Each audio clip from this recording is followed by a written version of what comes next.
yo normalmente hago, ya saben que hago análisis digitales del texto, ¿no? Ustedes ya se los pasaré esto como siempre. Y aquí ven los temas de los que trata el texto, pero les decía, es una nota de apuntes, ¿no? Recuerden que nuestro trabajo con Heidegger tiene que ver con revisar sus tecnologías, sus técnicas de pensamiento. En algún momento, yo sé que Eduardo me preguntó en Classroom a qué me refería con técnicas de pensamiento, ¿no? Tecnologías filosóficas. Digamos, aquí voy a tratar de contestar un poco esto y voy a tratar de avanzar en esto. Pero aquí piensen que Heidegger está tratando de vincular como una forma de pensamiento didáctica, es decir, dar clases, ¿no? ¿Cómo da clases un filósofo? Lo que estamos viendo aquí es como uno de los más grandes filósofos de Occidente da clases, ¿sí? ¿Y qué técnicas de enseñanza utiliza para ello? ¿Vale? Entonces, en este texto de ejercitación en el pensamiento filosófico, como son apuntes de clase de 1941-1942, ¿sí? Lo que estamos viendo es cómo Heidegger da clases. Entonces, no se nos olvide eso, ¿vale? No podemos tomar las afirmaciones de Heidegger como, como si estuviera escribiendo Ser y Tiempo. No son el mismo tipo de afirmaciones, ¿vale? ¿Por qué? ¿Sí? Porque Ser y Tiempo está pensado para ser publicado como un libro de filosofía. Esto son sus cuadernos de apuntes. Él no piensa que van a ser publicados, ¿vale? Y estamos viendo cómo un filósofo prepara su clase, ¿vale? Cuando ustedes den clase, van a tener que hacer apuntes de ese tipo, como lo que les estoy presentando en pantalla, ¿vale?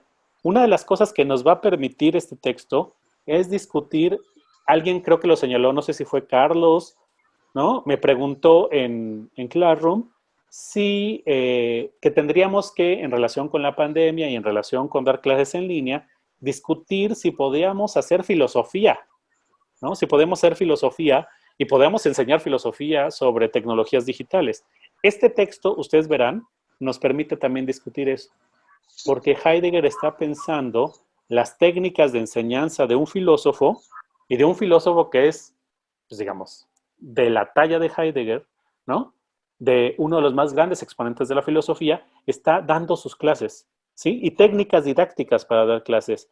Pero aparte es didáctica, si ustedes ven, es presencial, ¿vale? Está pensando una enseñanza presencial, ¿vale? Nosotros aquí tenemos vamos, estamos dentro de un acontecimiento completamente diferente, donde nosotros estamos en una circunstancia que nos exige, ¿sí? Un acontecimiento que nos exige utilizar tecnologías virtuales, digitales, para tratar de enseñar filosofía, para tratar de eh, elaborar filosofía, ¿vale? Entonces, no dejemos de lado esto que también está aquí detrás, pero por otro lado es Heidegger, el gran pensador, que ustedes saben sus técnicas de pensamiento, las hemos estado revisando, tratando de dar clases, siendo un profesor, ¿sí? Alguien que me diga si notó que Heidegger es como un profesor académico, ¿no? Es un profesor muy bien hecho en la academia alemana. ¿A qué me refiero? Va a dar una clase magistral, ¿sí? Él no es un profesor que pida opiniones en clase, sino que él va a exponer magistralmente su clase, ¿sí? Ahorita van a ver por las instrucciones al principio del texto, ahorita vamos a revisar esto. Pero, si se fijan, los análisis que le estoy presentando en clase, digo, en este momento en pantalla, y que los hemos revisado en clase, son análisis digitales del texto de Heidegger. Algo que Heidegger no aceptaría como un análisis filosófico, ¿vale?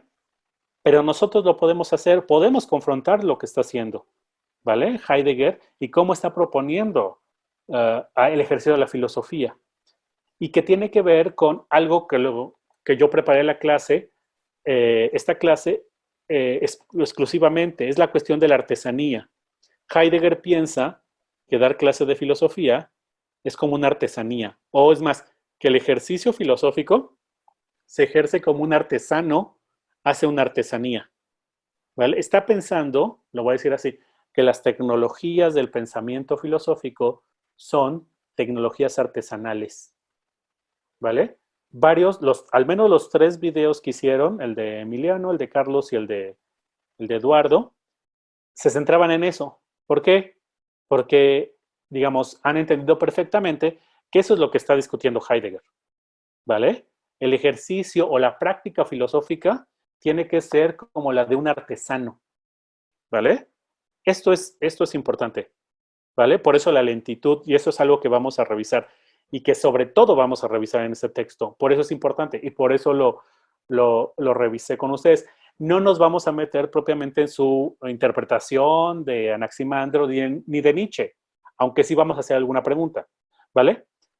¿Por De qué hecho, no nos vamos? Dime. ajá, de hecho algo que me llamó la atención del texto es que al último vienen los protocolos de sus estudiantes y a mí Ajá, se me figuró que eran como reportes de lectura que nosotros tenemos como que hacer exacto, de lo que hemos visto, de lo que hemos trabajado. Y entonces exacto. creo que por medio de esos protocolos que Heidegger les pide a sus alumnos, pues se ve cómo van trabajando el pensamiento y cómo van trabajando en la escuela, ¿no? En Ujú. el ambiente académico. Y me llamó la atención eso. Sí, esto en verdad es muy importante, ¿no? Es muy importante porque nos está mostrando cómo Heidegger concibe el ejercicio de pensamiento y en este caso el ejercicio pedagógico y didáctico del pensamiento. Es decir, ¿ustedes pensarían que Heidegger da la clase de esa manera? ¿O qué pensarían? ¿Que Heidegger se para y empieza a hablar y empieza a entrar en trance? No, en verdad se nota claramente cómo Heidegger preparaba al máximo sus clases, tomaba apuntes. Yo voy a tratar de mostrarles que los apuntes y los comentarios es una técnica filosófica tal cual, ¿vale? Y vamos, si ustedes quieren entender lo que Heidegger entiende por ser, incluso por das Ereignis, por el acontecimiento, tienen que entender que está entendiendo por artesanía. Esto es lo importante. El ejercicio de pensamiento que está llevando a cabo Heidegger es artesanal, ¿vale? Incluso aunque él diga que es poético, está pensando la poesía como artesanía, ¿vale? Para ponerlo, ahorita vamos a revisar qué es artesanía, ¿vale? Pero vayamos adelantando poco a poco, ¿no? Recordando cosas que ya hemos revisado en otro momento en la clase, ¿vale? Entonces, de nuevo, aquí están las cosas sobre las que voy a recabar, ¿no? Entonces, estamos revisando el ejercicio de pensamiento y en relación con ese ejercicio de pensamiento vamos a revisar sus conceptos, ¿no? El ser, la hermenéutica, el ente, ¿no? Su discurso ontológico, ¿vale? Va. Entonces dice, no nos vamos a centrar en sus conceptos, no lo estamos haciendo. No vamos a discutir su obra como tal, ¿no? Pero si nos vamos a acercar a la manera en que pone en operación el pensamiento filosófico y cómo concibe ese ejercicio. A esta manera en que pone en operación el ejercicio filosófico, le he llamado tecnologías. Los apuntes son una tecnología. Dar clase frente a un grupo presencial en la universidad es una técnica, es una tecnología. ¿Sí? El hecho de que ustedes hagan reportes, de cierta u otra manera, es una técnica. He tratado de transmitirles esto. Hacer filosofía es más mucho trabajo mecánico, más que creativo, mucho es mecánico, es repetitivo, repetir cómo se cita, repetir cómo se escribe, ¿sí? ¿Vale? Esto es muy interesante y muy importante. Entonces, ya teniendo claro esto, hemos discutido algunos rasgos que están en los textos, ¿no? Hemos revisado hasta ahorita Ser y Tiempo, la conferencia Tiempo y Ser, la conferencia ¿Qué significa pensar? Y sus apuntes de clase que se llaman la idea de la filosofía y de la... recuérdenme, ¿alguien se acuerda? Es la idea de eh, Y el la problema del imagen, mundo. esa, y el problema de la imagen del mundo, si mal no recuerdo. Entonces, hemos tratado de centrarnos en esta cuestión. Yo sé que ustedes se han tenido problemas con la cuestión conceptual, que más bien es una discusión sobre cómo utiliza el discurso Heidegger, ¿vale? Ese es el problema con Heidegger. No sé si ustedes me dirán que sí o que no, ¿vale? Entonces, estos son los rasgos o las cuestiones de la técnica heideggeriana del ejercicio de pensamiento. Lo voy a tratar de elaborar rápidamente, ¿vale? Entonces, tiene un interés por potencializar la filosofía frente a la ciencia y la tecnología, ¿vale? Esto creo que quedó muy claro, ¿no? ¿Cómo lo potencializa? Utilizando un discurso ontológico. Todos los textos que hemos revisado y analizado tienen este mismo problema, ¿no? Cómo decir el ser o cómo decir el acontecimiento, ¿vale? Que cómo se dice el acontecimiento y cómo se dice el ser, de otra manera como lo dice Heidegger, que es decir la verdad, es el problema filosófico por excelencia, que ninguna ciencia particular trabaja, ¿vale? Para Heidegger ese es el discurso ontológico, ¿vale? No es el discurso sobre el ser o sobre el ente, sino qué tipo de discurso, qué tipo de lenguaje se utiliza para decir la verdad, para decir el ser y para decir el acontecimiento, ¿vale? Cualquier cosa que eso sean, pero lo está suponiendo así Heidegger, ¿vale? Entonces, es un ejercicio técnico de la filosofía, así lo voy a decir, en relación con el discurso filosófico. Por eso, sus más grandes contribuciones, que es la fenomenología hermenéutica y la interpretación histórica, ¿no? Como ustedes ven, son metodologías filosóficas que ustedes pueden utilizar para analizar cierto tipo eh, de acontecimientos en el mundo, ¿vale?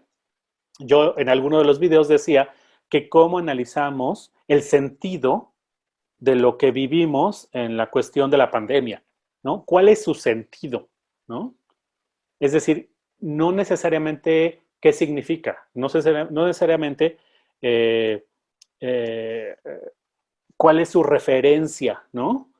Sino cuál es su sentido. Este sentido, para Heidegger, sería el ontológico, ¿vale?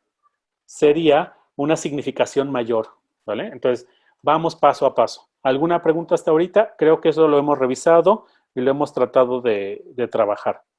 Vale, entonces, su ejercicio técnico es un ejercicio sobre el lenguaje, sobre reformular y revalorar el ejercicio filosófico en términos de un discurso ontológico. Vale. Entonces, por eso sus técnicas, sus metodologías. Entonces, es un discurso, esto es muy interesante, que he tratado de remarcarlo una otra vez, que funciona a partir de una distinción, es la tematización y la problematización, ¿no?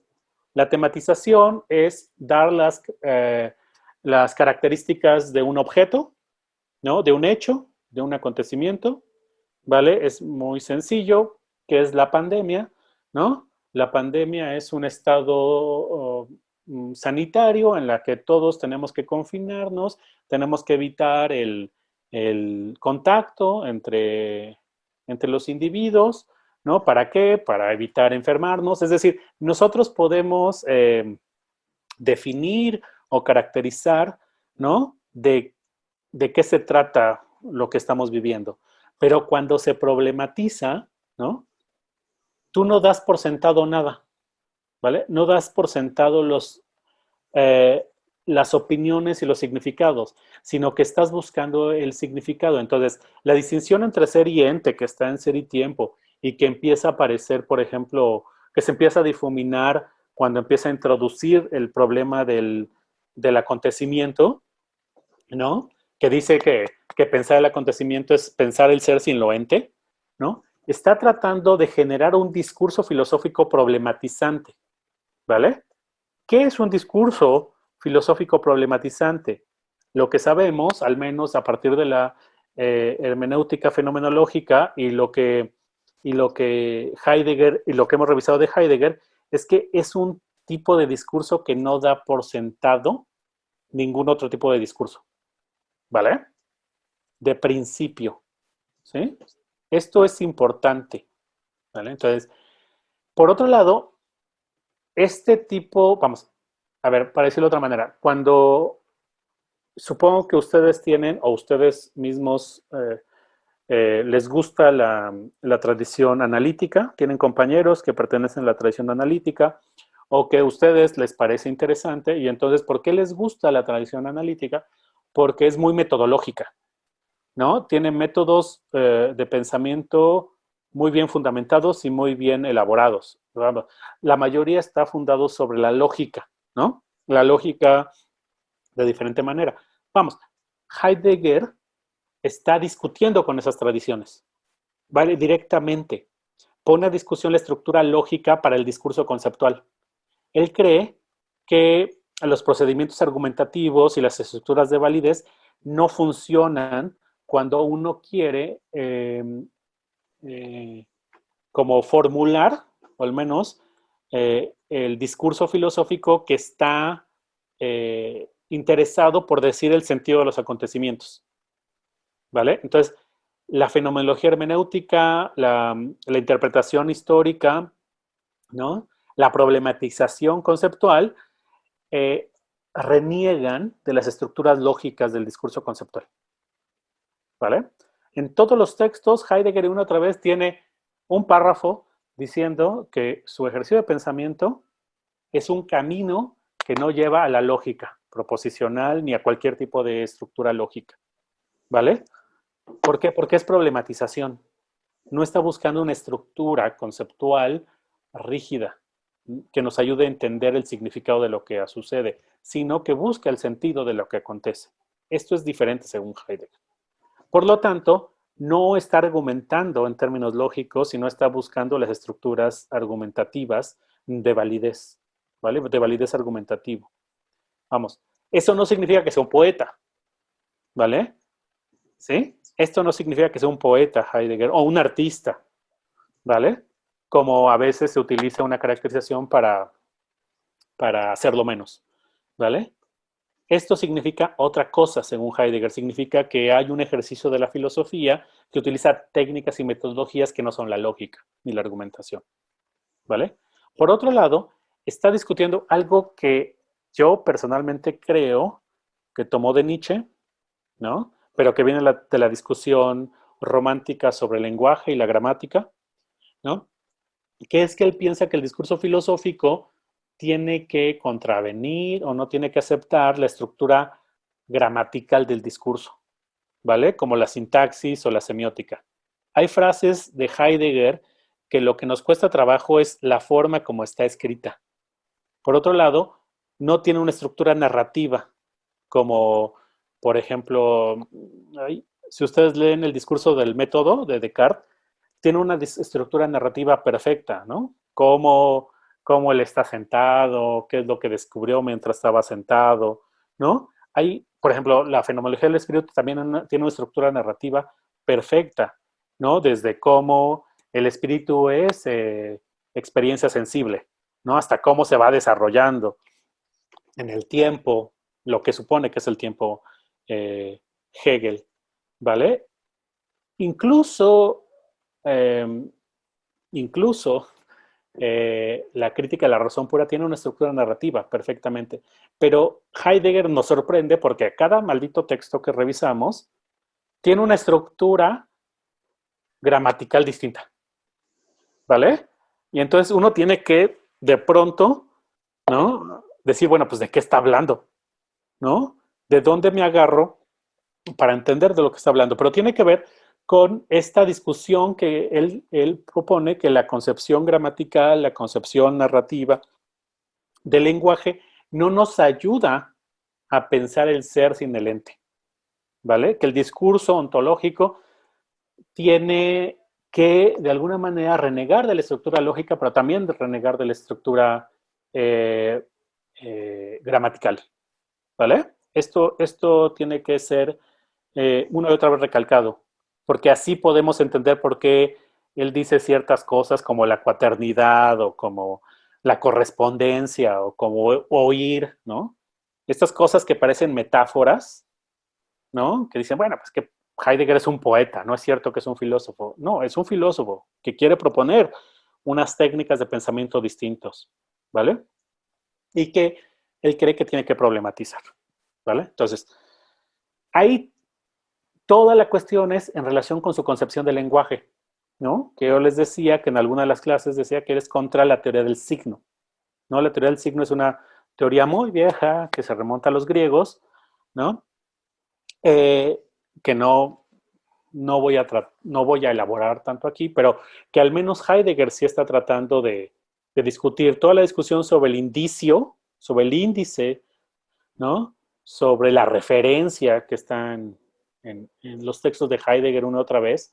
Por ejemplo, vamos suponiendo, si tú quieres problematizar un acontecimiento, no utilizas un lenguaje como signo, no estás refiriendo algo que esté ahí ya dado, ¿sí? Sino que estás problematizando un significado, por lo tanto no hay una referencia a un significado que puedas utilizar, ¿sí? Otra vez el ejemplo que les ponía es cuando en una relación de pareja, alguno de los dos dice, bueno, ¿y tú y yo qué somos? ¿No? Lo que se está poniendo ahí es una discusión sobre el significado, ¿no? Sobre el sentido de lo que va a acontecer entre los dos. Y tú dices, bueno, pues yo pienso que sean novios. Bueno, ¿novios en qué sentido? ¿Vale? Bueno, novios como en el siglo XVIII. Bueno, ok, ¿no? Estás utilizando una referencia histórica para caracterizar, para darle sentido o significado a lo que somos. Pero no necesariamente lo que nos acontece a los dos, que nosotros le llamamos con la palabra novios, tiene que significar eso, ¿vale? Entonces, Heidegger está atacando de una otra vez la teoría del signo, ¿sí? Pero está atacándola en sus diferentes versiones, ya sea como referencia, como significado, como síntoma, ¿vale? Y entonces, por ejemplo, en, sobre todo en Ser y Tiempo, habla del desocultamiento o la verdad como desocultamiento, ¿vale? Lo que hace el lenguaje, sobre todo un lenguaje ontológico, un lenguaje filosófico, es que desoculta, ¿vale? Y tenemos aquí un problema con ese mecanismo problematizante o de la problematización que es ocultar, desocultar. Recuerden que Heidegger está pensando que este ejercicio filosófico es problematizante, ¿vale? Entonces, la desocultación o el desocultamiento, como algunas traducciones lo hacen, es hacer ver desde sí mismo aquello que se muestra y hacerlo ver tal como se muestra desde sí mismo. Heidegger está suponiendo, ¿no?, que en su lenguaje ontológico, que habría una forma en que el lenguaje, en que las cosas se dijeran a sí mismas, ¿vale? Esto es muy complejo, ¿no?, en términos conceptuales, pero implica que el filósofo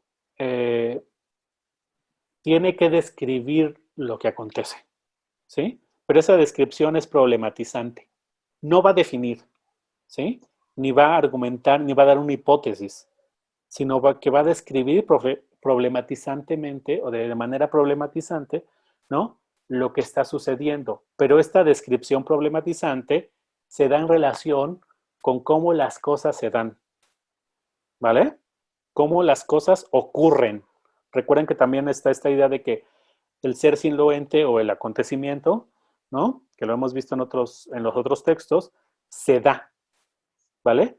El ser no está allí, ¿vale? El ser no está allí como mi almohada, ¿sí? Sino que el ser es un problema, ¿vale? ¿Sí? Y esos problemas se dan en un sentido. No sé si la paráfrasis que estoy haciendo les ayuda, ¿vale? Si no, en cualquier momento me pueden interrumpir, ustedes lo saben. Entonces, el discurso filosófico para Heidegger tiene que poner en cuestión prejuicios. Lo que él le llama prejuicios es cualquier discurso que se pueda utilizar para decir lo que se trata, ¿sí? Un acontecimiento. Por ejemplo, de nuevo, tú y yo, ¿qué somos en este experimento filosófico que estoy haciendo con ustedes? Alguien le pregunta a alguien más que han tenido una relación. ¿Tú y yo qué somos? Ok, somos novios. ¿Novios en qué sentido? ¿Vale? Pues es que los novios no se ponen el cuerno. Ok, ¿de dónde sacan esa definición de novios? Uno siempre, en un ejercicio filosófico problematizante al estilo de Heidegger, siempre tendrías que suponer que todo discurso que se haga sobre algo es un prejuicio de principio. Está suponiendo algo, es un dogma, ¿vale? Una de las discusiones, por ejemplo, con la pandemia actualmente, es si es un estado de excepción. Y como un estado de excepción implica una situación política incluso totalitaria, ¿vale? Pero uno podría decir, bueno, es que eso ya es un dogma, ¿no? Pensar que cualquier acto estatal en donde los individuos son medio privados de sus derechos, ¿no? Por ejemplo, en el caso de, si no es legalmente, si es de facto que estamos eh, negados en la circulación, ¿no? En espacios públicos, ¿no? Si eso es un estado de excepción, ¿vale? Político y jurídico, ¿vale? Entonces, ahí Heidegger supone metodológicamente que cualquier discurso que se ejerza sobre un acontecimiento tiene que ser asumido de principio como un dogma, ¿sí? Como una vaguedad, como un discurso que ya se hizo, pero que no es adecuado perfectamente a lo que acontece, ¿sí? Heidegger está suponiendo, y esto es muy interesante y por eso tiene que ver con la artesanía que vamos a ver ahorita, y con algo que Heidegger quiere valorar en el ejercicio filosófico, que es como, voy a decirlo así, la originalidad, ¿sí? Heidegger piensa de alguna manera que todo discurso filosófico, para hacer discurso filosófico, tiene que ser creativo, tiene que ser original, ¿sí? Tiene que ser creativo, no tiene que haberse dicho antes, ¿sí? Por eso sus imágenes tan fuertes, por eso su gramática, ¿sí? Su gramática perdón, su forma de construcción de discurso que es tan poética, ¿vale? Por eso este elemento poético en el discurso heideggeriano, ¿sí? Porque de alguna manera tiene que producir un discurso nuevo para cada acontecimiento que un filósofo esté enfrentando, ¿sí? Por ejemplo, si tú quisieras pensar de nuevo la sustancia, tendrías que renegar de todas las teorías de la sustancia anterior. ¿Para qué? Para darle un sentido que no había tenido antes y tratar de mostrar que la sustancia es un problema que vale la pena ser pensado, ¿vale? Heidegger está tratando de reformular el ejercicio del pensamiento filosófico, ¿vale? Esto es lo más fuerte en él, lo he tratado de mostrar. Entonces, todo discurso que se elabore de principio para tratar de dar el sentido de un acontecimiento, tiene que ser tratado como una obviedad, como una trivialidad, porque, de nuevo, véanlo en cualquier lugar, cuando quieres elaborar una cuestión, un problema, lo primero que va a pasar es que vas a utilizar discursos ya hechos. O sea, siempre vas a utilizar discursos ya hechos o se utilizan discursos ya hechos. ¿Sí? Una forma muy sencilla de mostrarlo es, ok, en términos políticos, pasa algo en alguna parte del país, matan a un grupo de personas, eh, hay cierto desalojo de habitaciones y luego, si tú eres militante, tú vas a utilizar un discurso militante, ¿sí? Marxista o socialista, ¿sí? ¿Por qué? O feminista, pues digamos, cualquier tipo de discurso político. Porque ese discurso es un dogma que te ayuda a entender algo que crees, vamos, estás enunciando una verdad, ¿sí? El sentido de este acontecimiento, de esta matanza, es el capitalismo, ¿sí? Pero ese tipo de usos de discurso siempre están en todas partes, ¿sí? Es como cuando te subes a un taxi. El taxista te va a preguntar, ¿cómo está? ¿Sí? ¿Va a trabajar o va a descansar? ¿Vale? Estos tópicos, estos lugares comunes para la conversación, Heidegger supone que también se llevan a cabo en el ejercicio filosófico. Claro, en el ejercicio filosófico son menos, ¿sí? Pero uno de ellos, de nuevo, es la gramática, la sintaxis, y otros son los procedimientos argumentativos. En este texto del ejercicio del pensamiento filosófico, en el pensamiento filosófico, Heidegger reniega rápidamente reniega de los procedimientos argumentativos de validez lógicos porque dice que son académicos. Así lo dice, ¿vale? Lo dice muy rápido. Pero lo que significa es que lo que él quiere pensar y la forma como él quiere ejercer el pensamiento eh, debe enfrentarse a esos ejercicios, porque esos ejercicios de pensamiento, esas formas de ejercer el pensamiento, ya te van a dar el resultado que ellas te van a dar, ¿vale? Por ejemplo, en un modus ponens, tú sabes si tienes una premisas verdaderas y para la primera premisa verdadera y la conclusión, la siguiente verdadera, tú vas a tener una verdad, ¿vale? Si tú tienes una falsedad como conclusión, entonces está mal tu argumento, ¿vale? Si ustedes ven, eso es un procedimiento lógico, a lo que Heidegger está tratando de discutirlo. Claro, todo esto necesita más argumentación, pero estoy tratando de hacerlo mucho más fácil, ¿vale? Entonces, eh, vale, entonces, de ahí su idea de la destrucción de la historia de la ontología, ¿vale? Su idea de la destrucción de la ontología es que va a destruir estos discursos que se han utilizado para decir el ser o el ser sin lo ente o el acontecimiento, o lo que significa el sentido de los acontecimientos, ¿vale? Porque él está buscando el sentido del ser, no el ser, ¿vale? Entonces, hay otra de las cosas, y por último, antes de entrar al texto, es cómo Heidegger, voy a decirlo así, cómo Heidegger introduce lo que él llama, sobre todo en los últimos textos, la vivencia, la vida o la experiencia. ¿Vale? Recuerden que desde Ser y Tiempo él hacía una hermenéutica de la cotidianidad. No sé si recuerdan. Él dice que para poder hablar del ser, ¿no?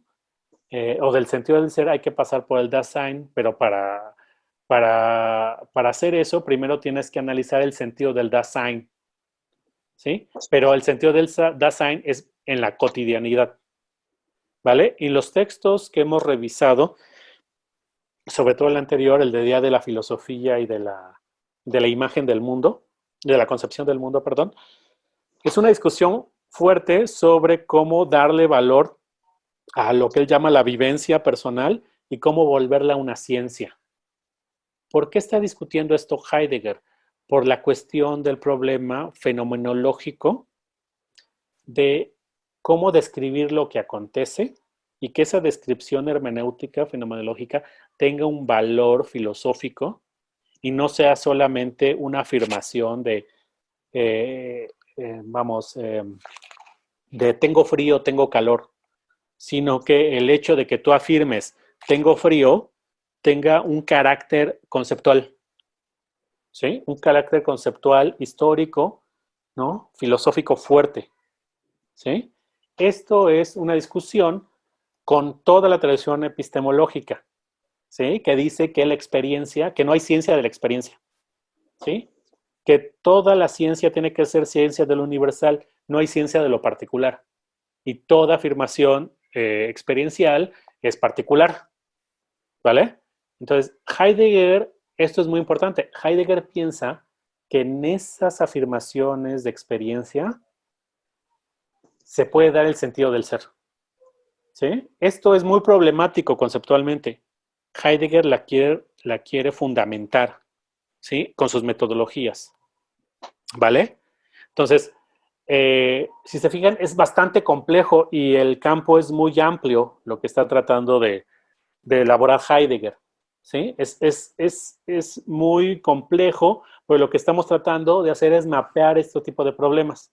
¿Dónde están? ¿Cómo se colocan? ¿Qué es lo importante? ¿Sí? Das Ereignis o el acontecimiento tendría, al menos en este sentido, tendría el carácter de una experiencia, pero una experiencia individual, sino una experiencia histórica. Esto, si ustedes se van a la literatura, ¿no? Si se van a la literatura filosófica, esto es como problemático. ¿Cómo una experiencia puede ser histórica? Una experiencia es individual, ¿no? No hay experiencias colectivas, ¿sí? Eso, eso es una pregunta metafísica fuera de lugar, ¿sí? Pero Heidegger está tratando de pensar en la cuestión del ser sin lo ente, lo que da que pensar, el darse, en relación a esta cuestión de una experiencia histórica, ¿sí? Por eso utiliza la técnica del lenguaje poético, ¿sí? ¿Por qué? Porque la lógica, la gramática no le permiten decir esto. Entonces tiene que experimentar, voy a decirlo de esta manera, con el discurso y para generar una metodología que nos permita pensar esta cuestión de la experiencia histórica, del sentido del ser como una experiencia, como una vivencia, que no solamente es individual. ¿Vale? ¿Alguna pregunta hasta aquí? O ya los mareé mucho, ¿no? Porque ahorita ya vamos con el libro, ¿vale? ¿Sí? No sé si vamos bien. ¿Alguien que me retroalimente? ¿Vamos bien? Sí, vamos bien. ¿Vale? Siempre pueden en verdad ver de nuevo esto, preguntarme por Classroom, ¿no? Siempre pueden en la próxima semana regresar hasta esto. ¿Vale? Bueno, a mí sí se me acaba bueno, me acabo de acordar más bien de una pregunta que tuve en el texto de, es que no recuerdo cuál era el título, donde empieza a hablar de Hölderlin, no sé bien cuál es el título, pero bueno, hay una parte en el texto en el que Heidegger hace... El de qué significa pensar, ¿no? Creo que es. Ah, sí, sí, sí, sí. Ya hasta el final empieza a hablar de la poesía de Hölderlin y en ese nos llama la atención, dice, en la poesía hay que prestar más atención en el verbo más que en todo lo demás. Entonces no sé si ve en el lenguaje poético un lenguaje que se centra más en un hacer o en el estar haciendo que, no sé, que a lo mejor en el lenguaje es, lógico, que parece que no realmente hace nada, ¿no? O sea, no está como, no es un verbo, de hecho son puras proposiciones como la silla es azul, cosas así, pero parece que en la poesía está más presente el verbo, entonces no sé si esa diferencia que hace Heidegger sea importante traerla aquí o porque es importante el verbo, no sé, esa duda me pareció en ese Sí, momento. hay que pensar que, digamos, habría que elaborar más lo que dices, Carlos, ¿no? Pero creo que Heidegger tiene esta idea también. Claro, Heidegger no conoció las lógicas modales y las lógicas de acciones, ¿vale? ¿Sí? Ni las lógicas jurídicas, no sé hasta qué punto, ¿vale? Ese no es su interés, él sí cree que la lógica es más como aristotélica o proposicional, ¿no? Porque está discutiendo más con Frege, incluso con Wittgenstein, ¿no? Hay referencias hacia eso. Pero sí, digamos, la poesía se centraría más bien en acciones, pero no en acciones de facto, ¿no? Que están sucediendo, como por ejemplo correr. Tú podrías reconocer lo que es correr, ¿vale? En un libro que se llama Lógica del Sentido de Gilles Deleuze, ¿no? Él cree que los acontecimientos eh, son como verbos, o sea, se pueden explicar más como verbos, ¿no? Pero no son como las acciones comunes y corrientes, ¿sí? Como, por ejemplo, parece lo más complicado, ¿no? Amar, ¿no? A ver, explícame qué es amar, ¿sí? O, sea, como les decía, ¿a qué sabe una naranja? ¿No? Díganme a qué sabe una naranja, ¿no? Que es como es un problema conceptual fuerte porque implica la experiencia individual, pero como la imposibilidad también de enunciar a qué sabe una naranja, ¿no? Como que el lenguaje no alcanza, ¿sí? Pero es una experiencia individual, ¿sí? Pero, ¿qué tipo de descripción, vamos a decirlo así, fenomenológica, harías del sabor de la naranja? Tendrías que construir verbos, acciones del sabor, de la naranja. No sé, en términos heideggerianos.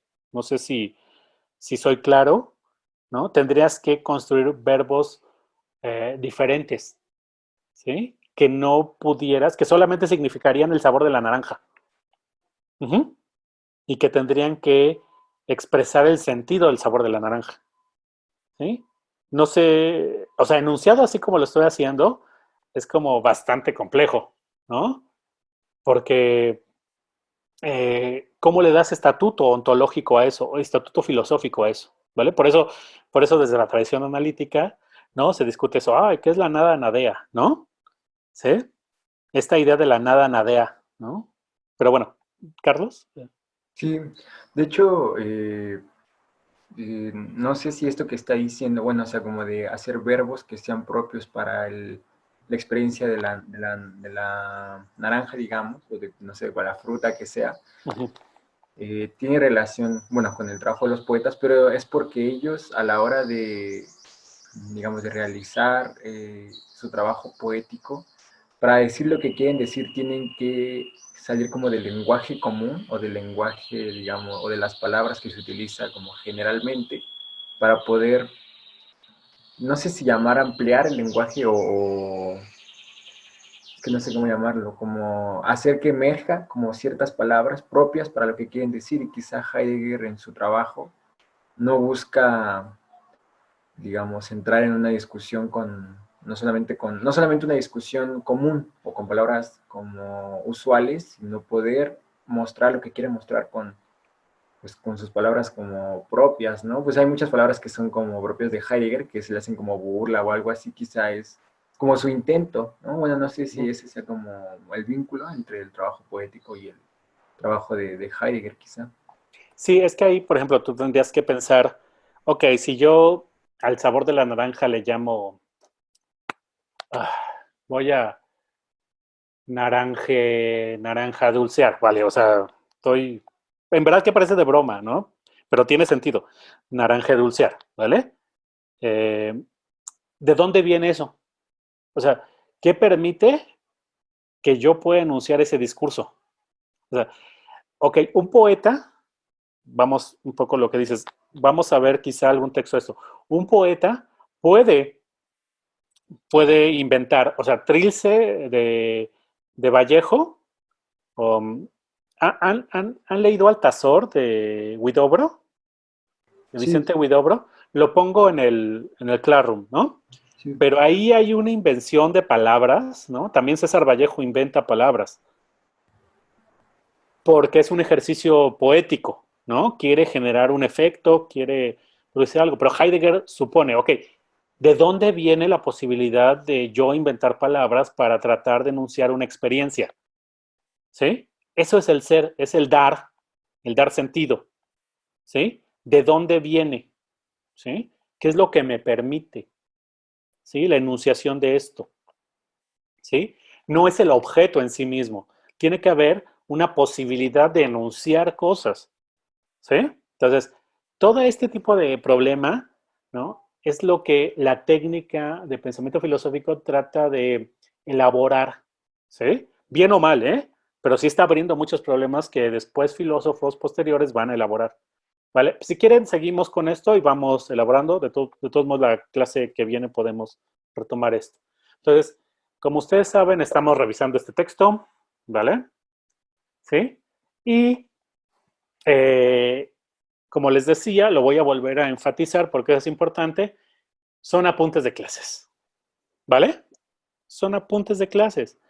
Por lo tanto, hay que pensar qué carácter tienen sus afirmaciones, ¿sí? ¿Cuál es el carácter de las afirmaciones? ¿Vale? ¿Cuál es el carácter de los apuntes? ¿Sí? De las notas de clase, ¿sí? Ok, lo publicaron. Tenemos un libro publicado por Herder, no cualquier editorial, ¿no? Son apuntes de clases, ya lo santificaron las editoriales, ahora ya lo leemos como un texto filosófico, pero son apuntes de clases. No podemos darle el mismo valor, ¿sí? A ver, a ver, ¿quieres titularte de la carrera, ¿vale? Tú llegas con tu bonche de servilletas, con apuntes en un bonche de servilletas, Incluso, ponle que están servilletas con la imagen de Pocoyo, ¿vale? Es una bobada, ¿vale? Y ahí le pones, pues el ser es rosa, ¿no? Y haces un análisis de la violencia. Y tú llegas a la coordinación de filosofía. Ya terminé mi tesis, ¿vale? O en verdad, la academia y la institución filosófica va a tomar en serio tus apuntes en una servilleta. ¿Por qué sí? ¿Por qué no? O sea, no estoy diciendo que no lo deba de tomar, pero pensemos que el texto de Heidegger tendríamos que tener cuidado para ver el tipo de afirmaciones que están en el texto. ¿Sí? No es como Ser y Tiempo, que ahí te puedes quedar ahí horas pensando, ¿no? ¿Por qué chingado estás diciendo esto, Heidegger? ¿No? ¿Sí? ¿Y por qué está usando esta estructura de pensamiento? ¿No? ¿Por qué te utiliza tantos adverbios? ¿Por qué utiliza tantas conjunciones? ¿Sí? Como se dio cuenta Eduardo, ¿no? Aquí Heidegger está siendo profesor y por lo tanto son anotaciones. Quizá no tendríamos que tomar tan en serio, en términos de una seriedad filosófica lo que está afirmando. Tendríamos que pensar qué valor le vamos a dar a estas afirmaciones. Lo que vale de este texto, y esto creo que podría yo defenderlo y que por eso lo estamos viendo, son las técnicas de enseñanza de la filosofía que está tratando de llevar a cabo Heidegger. Por ejemplo, son apuntes. Ya los apuntes y las notas ya son valiosas. Las anotaciones son valiosas. Los reportes son valiosos. Sabemos que esta técnica sirve para la enseñanza. ¿Sí? Y nosotros lo estamos leyendo para la enseñanza. Tal cual. ¿Vale? Pero también nos da otra línea. Nos está enseñando que la concepción de la filosofía que tiene Heidegger. ¿Por qué hacer notas? Por ejemplo, mis notas digitales tienen la misma validez que sus apuntes. O sea, algún día, si yo me convierto en un filósofo tan importante como Heidegger, van a publicar mis notas digitales, esta que le estoy pasando aquí. ¿Sí? Y van a decir, miren, aquí están sus notas en Evernote. Y entonces van a publicar esto que les estoy enseñando aquí como un libro. Tiene el mismo carácter, que es lo que vale como afirmación en filosofía. Esto es importante, ¿vale? Es importante porque Heidegger se mete en problemas. O sea, nos está dando poesía filosófica, ¿sí? Está tratando de valorar la experiencia, ¿sí? Y al mismo tiempo nos está dando apuntes, ¿sí? Vean que es bastante revolucionario en ese sentido Heidegger, ¿vale? Su pensamiento. Ok, entonces, fuera de esta afirmación de la valoración de cómo podemos valorar este texto de Heidegger, hay ciertas afirmaciones que quiero señalar en el texto, pero sí quiero ser enfático. Este texto nos muestra cómo Heidegger da clases, pero cómo da clases nos muestra cómo está concibiendo el ejercicio de pensamiento filosófico. ¿Vale? Ahorita lo vamos a ver un poco al final. ¿Vale? Entonces, hay una afirmación al principio que varios la sacaron, ¿no? En sus videos, creo que los tres, de que existen otros tipos de pensamiento. Heidegger le pone comillas, ¿no? ¿Quién sabe qué significa esas comillas? ¿No? Porque las comillas para nosotros significa que está citando a alguien más. Aquí es como, pues no sé, como lo utilizamos en el uso corriente. Te amo, ¿no? O sea, no significa que no lo amas, ¿no? O que está señalando lo contrario de lo que quieres decir, ¿no? Es un recurso retórico, ¿vale? Heidegger dice que existen otros tipos de pensamiento. Y entonces en verdad hay que pensar, ¿en serio existen otros tipos de pensamiento o solamente los que piensan son los filósofos? ¿Sí? Cuando Heidegger dice, ay, es que existe pensamiento poético, ay, es que existe pensamiento religioso, ay, que existe pensamiento arquitectónico, ¿en serio está pensando eso Heidegger? ¿O es un ejemplo como el mío, o sea, como el mal ejemplo del sabor de la naranja o el mal ejemplo de, de tú y yo que somos, ¿vale? En relación al amor. Son malos ejemplos, ¿sí? Son, son un recurso de exposición, ¿sí? Parece que cuando dice Heidegger que existen otros tipos de pensamiento, es un recurso expositivo dentro de su clase, ¿sí? No está afirmando, de hecho, que existan tipos de pensamiento diferente al filosófico, ¿sí? es una afirmación, es una afirmación expositiva, ¿no? En verdad, como mis malos ejemplos. Ujú. ¿Sí? ¿Alguien está en desacuerdo con esto o sí cree que existe pensamiento poético? Ujú. Porque si existe pensamiento poético, entonces puede existir, o hay pensamiento lógico, entonces puede existir este pensamiento del albañil, pues, ¿no? Pensamiento de albañilería, ¿no? O pensamiento del taxista, ¿no? O pensamiento, no sé, pues, estoy tratando de llevarlo al absurdo. Lo llevo al absurdo para que se vea dónde está el problema, ¿vale? Emiliano, ¿quieres decir algo? Bueno, me llama la atención, profesor, Ujú. de dos cosas sobre acerca del pensamiento. Yo sí haría, o yo sí hice caso más bien a Heidegger, de que sí había distintos tipos de pensamiento y ahorita con el ejemplo que pone en un sentido así como absurdo del albañil, pues sí tiene una concepción empírica de medidas, de ángulos, sobre ciertas cosas, por decir, dentro de los presentes que estamos aquí en la conferencia, no sé cuántos sepan cómo se hace una losa o qué se necesita una losa o cuántas varillas necesitas para hacer una cadena, ¿no? A lo que me refiero es que parecería que sí hay un pensamiento, ¿no? Ujú. O por lo menos un raciocinio de que necesito poner ciertas cosas Ok, para hacer la construcción. es que eso es interesante. O sea, raciocinio es lo mismo que pensamiento en términos heideggerianos. Recuerda que pensamiento implica problematización, ¿no? Pensamiento filosófico implica problematización, implica una descripción de la experiencia del acontecimiento, ¿vale? Si tú dices que el pensamiento está en saber cuántas varillas necesitas para hacer un castillo en una casa, pues es como complicado, ¿no? Complicado mostrar que ese conocimiento o esa experiencia es pensamiento, ¿sí? Sí, no sé si, a menos que utilices la palabra de manera más coloquial, ¿no? Como, estoy pensando que necesito algo, o estoy pensando que, que mañana voy a hacer tal cosa, estoy pensando, o sea, sí, o pienso que deberíamos hacer tal o tal otra cosa. Sí, en ese sentido coloquial, quizá lo que estás afirmando valga, pero cuando Heidegger habla de pensamiento y de técnicas de pensamiento, es mucho más elaborado, porque sí quiere afirmar que el ejercicio de pensamiento filosófico, el ejercicio de pensamiento es filosófico, ¿sí?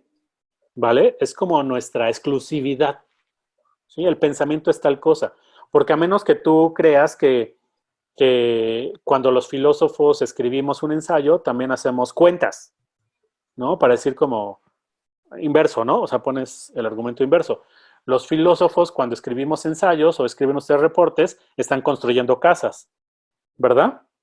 O Pues sea, casas de conocimiento podría ser, ¿no? bueno, pero esa es metáfora, ¿o no? Sí, o sea, Sí, a ver, ajá. Sí, no, no sé si soy claro, ¿no? ujú. Heidegger aquí quiere determinar lo que es el pensamiento. Y cuando habla de tipos de pensamiento, es una afirmación como de ejemplo, ¿vale? No está afirmando que hay otros tipos de pensamiento, sino que el pensamiento tiene que ser este que está afirmando él. Eso es como lo radical. De hecho, hay ciertas partes en los textos que hemos revisado que cree que Heidegger, digo, perdón, que Kant no está pensando, ¿sí? Heidegger en verdad cree que la tradición filosófica, no solamente Kant, Hegel, Descartes, Kant, no piensan, ¿sí? Que asumen ciertas respuestas y esas respuestas están dadas en algún momento, están utilizando prejuicios, obviedades, ¿sí? Entonces, el pensamiento implica otra cosa, implica hacer un problema, poner en cuestión los discursos y producir un discurso para el sentido de lo que acontece. Voy a decirlo así. ¿Se entiende? No sé si soy más claro. Digo, voy a repetir algunas cosas porque. Entonces, continúo, pero este es un problema interesante, Emiliano. Sí, Eduardo. Este, Creo que en parte estoy de acuerdo con usted, porque en el texto, ¿qué quiere decir pensar? En una parte dice que los científicos no piensan, Entonces es raro que en este texto diga que haya pensamientos científicos, matemáticos o económicos, cuando en el otro texto afirma que no piensan. Sin embargo, o sea, si ponemos un ejemplo de hoy en día, parece que sí hay o sí se toman como referencia tipos de pensamiento o, o también tipos de inteligencia. O sea, parece que se evalúan con exámenes y todo eso los tipos de pensamiento o de inteligencia o incluso de razonamiento que tiene tal o cual individuo. Parece que sí se hacen esas divisiones y no parece que sea como tan absurdo, aunque sí se podría, creo yo, caer en ese absurdo de hacer muchísimas divisiones. Sí, sí, ok.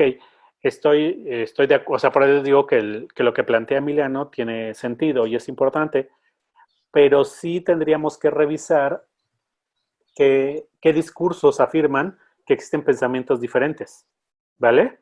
Porque al menos como parece que está tratando de fundamentarlo Heidegger, hay pensamiento filosófico y el pensamiento es problematizante y tiene que ver con la enunciación del sentido de un acontecimiento. Y ese sentido del acontecimiento implicaría pensar el ser sin el ente, ¿vale? Si tú dices, ok, es que hay razonamiento, hay pensamiento matemático, bueno, estás pensando que hay razonamiento matemático, que hay una forma del ejercicio de nuestras facultades cognitivas o comprensivas que implica la matemática, nadie negaría eso, pero que eso fuera pensamiento es otra cosa. Entonces, ahí hay un punto, ¿no? Que podríamos discutir. La forma como yo lo voy a discutir aquí es por qué Heidegger piensa que el pensamiento es artesanal. No sé si eso es claro. ¿Sí? Y entonces ahí empataría un poco con lo que dice Emiliano de otra manera. ¿Sí? El albañil, normalmente las técnicas de albañilería son artesanales. ¿Sí? Es como muy difícil que un albañil entre a los modos de producción industrial y entre a los modos de producción tecnológica como tenemos ahorita, digital. ¿Vale? Entonces, Heidegger piensa que si hay una relación entre los gremios artesanales y el ejercicio del pensamiento tal como él lo concibe. Pero eso es muy problemático. No sé, hay otra forma de plantear la cuestión, ¿vale? Pero esta forma de plantear la cuestión sí está fundamentada en otros autores, ¿sale? Que al menos yo sí he arrastrado. Ajá. Pero profesor, ¿cómo es que puede haber digamos que no hay tipos de pensamiento, sino que solamente es un pensamiento? ¿Cómo es que puede haber uno y a la vez haber originalidad del individuo? Elabora, por favor, no entendí. Ajá, o sea, ¿cómo es que puede haber solamente un único pensamiento Ajá. y no es que existan tipos y a la vez existir como originalidades de los individuos que son capaces de pensar cosas distintas? Ok, entiendo. Creo que estás mezclando ahí, aunque no acabo de entender, ¿no?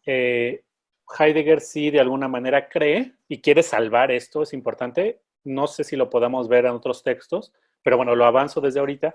Heidegger piensa que el pensamiento filosófico, o sea, que para el ejercicio del pensamiento filosófico hay que rescatar, voy a decirlo así, aunque parece que es como medio religioso, ¿no? La creación, ¿no? La idea de creación, de creatividad, de lo milagroso, de un acontecimiento nuevo, absolutamente nuevo. Ok, ¿cómo introduces a las técnicas de pensamiento este elemento absolutamente de originalidad, ¿no? Claro, tendremos que revisar qué es original, ¿no? Qué es creativo, no voy a elaborarlo tanto, pero quiero dejarlo en claro ahí. Eh, ¿Cómo lo haces? ¿No? Heidegger no cree que el pensamiento eh, filosófico se da en la originalidad de un individuo, sino que el ejercicio filosófico es original por sí mismo. ¿Sí? ¿Vale? No es un individuo el que es el original, sino el pensamiento filosófico. ¿Sí? No sé si soy claro. O sea, no es que tú seas original y por lo tanto tu pensamiento sea original, sino que el ejercicio de pensamiento tiene un carácter original en sí mismo. ¿Sí? las formas del ejercicio del pensamiento problematizantes, como lo concibe Heidegger, tiene un elemento original, ¿vale? O sea, tiene que ser original, ¿vale? Ok, pero avanzo y apunten esos temas y los vamos discutiendo. Entonces, Heidegger después hace como una serie de repasos de cómo se ha concebido o cómo se concibe el pensamiento filosófico. Y entonces utiliza estas caracterizaciones que son muy de nuestras academias, en verdad son muy de la filosofía moderna universitaria, ¿no? La filosofía es el pensar sobre el pensar, o es la doctrina del pensamiento. Y entonces si es la doctrina del pensamiento se puede confundir con la lógica, ¿no? O que la filosofía es un ejercicio académico, ¿no? Tradicional. Lo va citando Heidegger. Y luego dice algo muy gracioso, ¿no? Dice que todo esto se dice con buena intención. Y luego dice, en ello uno pierde pie y ya no toca suelo, ¿sí? ¿Qué quiere decir? Que cuando uno utiliza estas caracterizaciones de la filosofía, o como nosotros en nuestra Academia Mexicana utilizamos, como, sí, la filosofía es el ejercicio del pensamiento para volvernos críticos, ¿no? Dice, bueno, pues que ahí no dices nada, ¿no? O sea, no estás diciendo, no estás caracterizando, no estás trabajando, ¿no? El ejercicio filosófico. Esas cosas son lo que Heidegger llama dogmas, lugares comunes, ¿sí? Si tú empiezas una clase de filosofía diciendo este tipo de discursos, ¿sí? Estás usando obviedades, ¿sí? Pero si tú comienzas a caracterizar el ejercicio filosófico como una obviedad, entonces el ejercicio filosófico no lo puedes conocer a partir desde sí mismo, ¿vale? Entonces, por eso esas afirmaciones de Heidegger muy raras de que a pensar se aprende pensando, ¿no? Que tendríamos que discutir muy fuerte, ¿no? Que ya lo discutimos en otro momento con su ejemplo de nadar, ¿no? ¿Se acuerdan? Nadar se aprende nadando. Sí, pero si yo digo que pensar se aprende pensando, que yo les decía que era una falsa analogía, ¿no?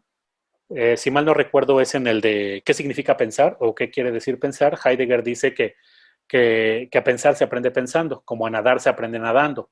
Y el ejemplo que pone aquí es como tú aprendes de música escuchando música, ¿sí? Pero son falsas analogías. ¿Por qué son falsas analogías? En el ejemplo de la natación, porque tú no sabes cuál es el elemento en el que se piensa, ¿sí?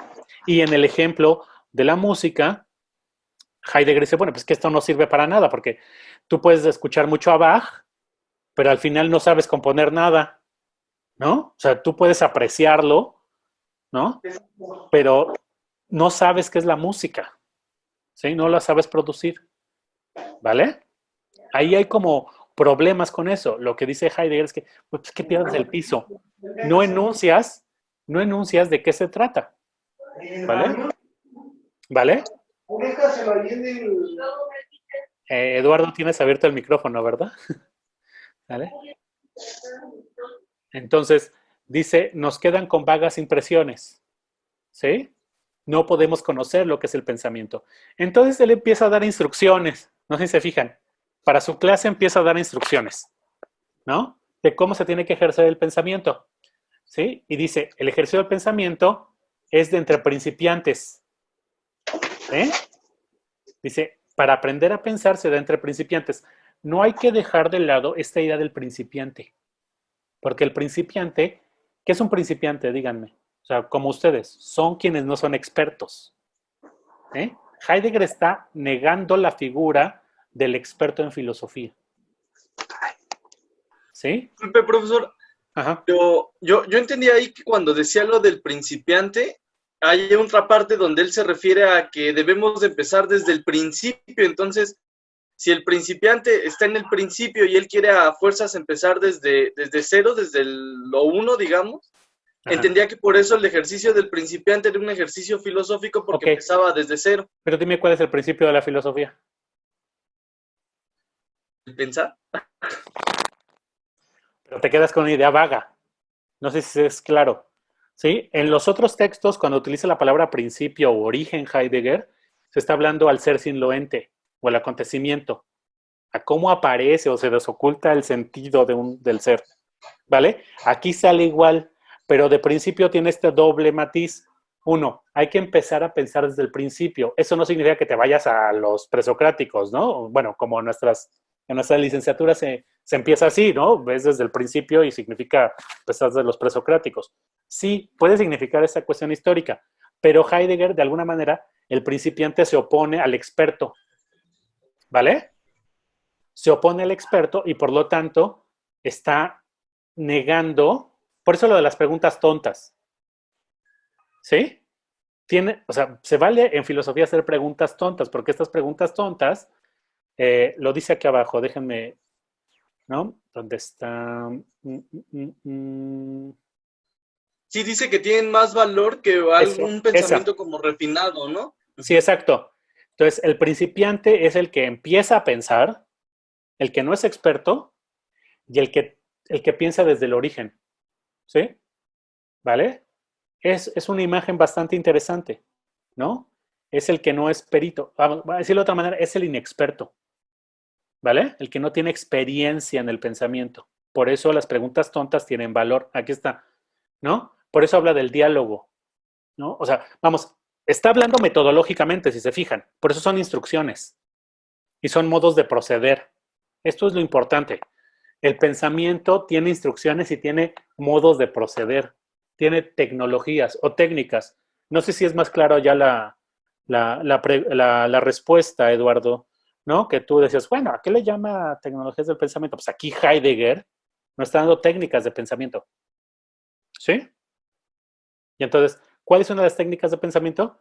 Pues que pienses como principiante, ¿sí? Desde el principio, sin ser experto, y el inexperto es el que no sabe los discursos ni les da valor a los discursos, ¿vale? Es una caracterización bastante potente y bastante fuerte, ¿sí? Y el inexperto es aquel que, a ver, en verdad, si ustedes dan clase en bachillerato, hagan el ejercicio en algún momento de que un alumno te diga a qué sabe una naranja, ¿no? O a qué sabe un terrón de azúcar, o a qué sabe el té o el café o la cerveza, pues, ¿no? O qué se siente estar marihuano, voy a decir algo más fuerte, ¿no? Dime qué se siente, ¿no? Lo que van a terminar haciendo es hacer poesía. Si tú les dices un ejemplo, a ver, díganme, descríbanme qué se siente, ¿sí? Describan. Después, como no van a poder hacerlo, les dicen, ok, háganme un dibujo o háganme una poesía y van a terminar haciéndolo mucho mejor que si solamente lo describen. ¿Por qué? Porque son inexpertos, inexpertos enfrentándose a un acontecimiento, ¿sí? En el que están inmersos, ¿vale? Heidegger está retomando estas técnicas, ¿sí? Pero fíjense, son instrucciones y modos de proceder. Y para estas instrucciones, estos modos de proceder son para que te conviertas, no es para que tú para los inexpertos, no para los principiantes, no para los de primer semestre, sino para cualquier filósofo, ¿vale? Son ontológicos, por ejemplo, ¿vale? Para decirlo de otra manera. Un filósofo es el inexperto. ¿Sí? Entonces, fíjense, las instrucciones es que es libre el pensamiento. ¿Qué diablos significa ser libre? O sea, que puedes pensar cualquier cosa. O sea, por ejemplo, ¿por qué la nada nadea? ¿O por qué el ente no más bien la nada? ¿O eh, por qué mi almohadón es gris? O sea, o hay que entenderlo de otra manera. Heidegger dice que hay que entender lo que es libre porque no tiene impedimentos por opiniones previas y no busca resultados. ¿Vale? ¿Qué significa? Uno, que no tiene procedimientos estables, aunque tiene procedimientos, ¿sí? No son procedimientos estructurados fuertemente, pero tiene procedimientos, ¿sí? Y por lo tanto, y tiene esta premisa de la fenomenología hermenéutica. Hay que poner en cuestión las opiniones. Es libre en ese sentido, que no acepta una opinión, ¿sí? O que ni la tome en cuenta, ¿sí? Ya establecido, ¿sí? Por otro lado, tiene que ser sencillo. Fíjense de nuevo, la instrucción es que el ejercicio de pensamiento es sencillo. ¿Qué debe ser sencillo? ¿Que todo mundo lo puede hacer? No, significa que no es científico, ¿vale? De nuevo, está diciendo que el ejercicio de pensamiento no es tematizante, sino es problematizador. ¿Vale? Después, hay una cosa que es muy importante, que no sé si repararon en ella, dice que la instrucción de que el ejercicio de pensamiento tiene que ser libre y que es sencillo, es que tiene que ir unido a una transformación de la actitud. ¿Qué diablos es eso de la transformación de la actitud? ¿Qué es una actitud? ¿Sí? Hay toda una discusión en Heidegger sobre, digamos, las pasiones, ¿no? Los estados intencionales y todo este tipo de cuestiones que implican, vamos, se llevó hasta una discusión sobre la vida filosófica y cómo tiene que ser vivida una vida filosófica y qué implica el ejercicio de la filosofía en términos de la actitud. Pero al menos aquí significa que, de nuevo, tienes que modificar la idea de que la filosofía te va a dar un conocimiento cierto, porque se trata de pura puesta en cuestión, de pura problematización. Y que el ejercicio filosófico va unida a una actitud, y esa actitud tiene que ser la problematizante. ¿Vale? Una y otra vez Heidegger lo va a repetir. ¿Vale? Ok. Y por lo tanto, esta idea de la marcha que a todo mundo como que le gusta, ¿no? El ejercicio de filosofía es una marcha. Yo creo que a Heidegger en sus clases le servía y entonces lo utiliza, ¿no? El camino del pensamiento, las sendas, ¿no? Pero quiere decir esto, ¿no? Que el ejercicio de pensamiento se va produciendo. No es que tú sepas que ya llegaste, que ya lo tienes, sino que se va ejerciendo, ¿sí? Y que vas poniendo en cuestión lo que ya asumiste. Esto es, digamos, hay que elaborar esto. Pero fíjense de nuevo, son instrucciones y son procedimientos. Después, más adelante, ya habla de los modos de proceder y esos son mucho más interesantes y aquí es donde empieza a aparecer lo de la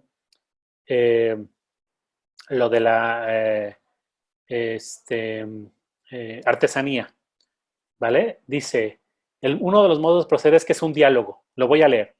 Para ello se necesita salir de sí mismo. No tener tampoco las presuntas preguntas, no temer tampoco las presuntas preguntas tontas. Son más valiosas, aportan más que las afirmaciones que en apariencia tienen un sentido profundo. ¿Vale?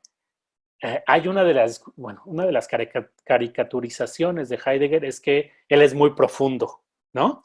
Cuando uno lee esto, descubre que su profundidad no es como conceptual en el sentido fuerte, ¿sí? Él cree que las preguntas tontas aportan más y son más valiosas para el ejercicio del pensamiento, ¿sí? Porque uno se para y vuelve a tratar de enunciar el problema, ¿sí? Cuando den clases, ¿no? A cualquier nivel, van a ver que quien te pregunta la cosa más obvia es la más difícil de contestar, ¿sí? Porque te exige reformular todo lo que hayas dicho, ¿sí? Como te exige reformular lo que dices, entonces tienes que asumir otras premisas o otro discurso, otros términos, ¿sí? Vamos, imagínense que ustedes son expertos en lógica, ¿no? Y llega tu tía, que no sabe nada de filosofía, y te pregunta, oye, ¿qué es validez? ¿Cómo le explica? ¿Le explicas como a cualquier experto, colega tuyo? No, tienes que reformular tu discurso, ¿no? Para enunciar lo que es la validez. Y digamos, y no faltar a la cuestión, al problema conceptual que es la validez. ¿Sale? Entonces, esto es un poco lo que está tratando de señalar Heidegger. Luego, vean, esto es interesantísimo. Al comienzo de cada clase, un breve informe sobre la clase anterior. Media hora, 20 minutos. Vean, les digo que este texto es maravilloso porque me está diciendo cómo daba clase Heidegger, ¿no? ¿Y cómo da clase Heidegger? Pues bueno, al principio de la clase, ¿no? Da un breve informe sobre lo que se vio en la clase anterior. Aquí Heidegger es un profesor universitario tal cual, ¿sí? Supongo que todos sus profesores y profesoras dan este resumen de lo que se vio antes, ¿sí? Y que ese resumen tiene que ser valioso. Fíjense, es un resumen, igual como Heidegger piensa que la ontología, ¿no? Para decirlo de otra manera, como la destrucción de la ontología. La destrucción de la ontología implica la repetición o el resumen de los discursos anteriores, ¿sí? Hay una relación entre sus formas de dar clase y su teoría, ¿sí? Tienes que resumir lo que se ha visto antes, ¿vale? Después, esto es maravilloso. ¿Ustedes saben lo que es la estenografía?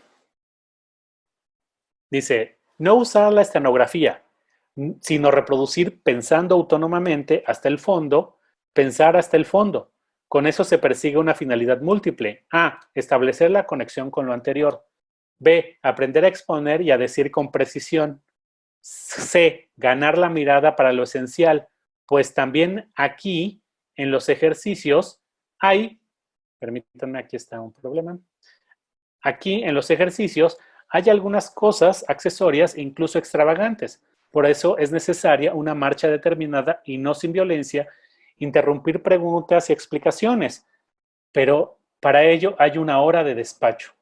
Fíjense, si uno lo traduce a sus metodologías filosóficas fuertes, descubre que tiene el mismo sentido, ¿no? Establecer una conexión con la anterior, aprender a exponer y a decir con precisión, ¿sí?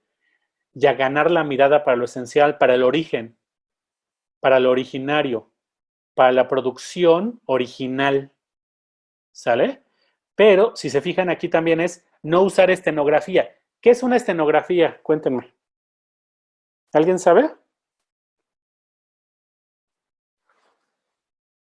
¿No? A ver, les voy a poner algo. Voy a dejar de compartir esto, ahorita lo comparto de nuevo.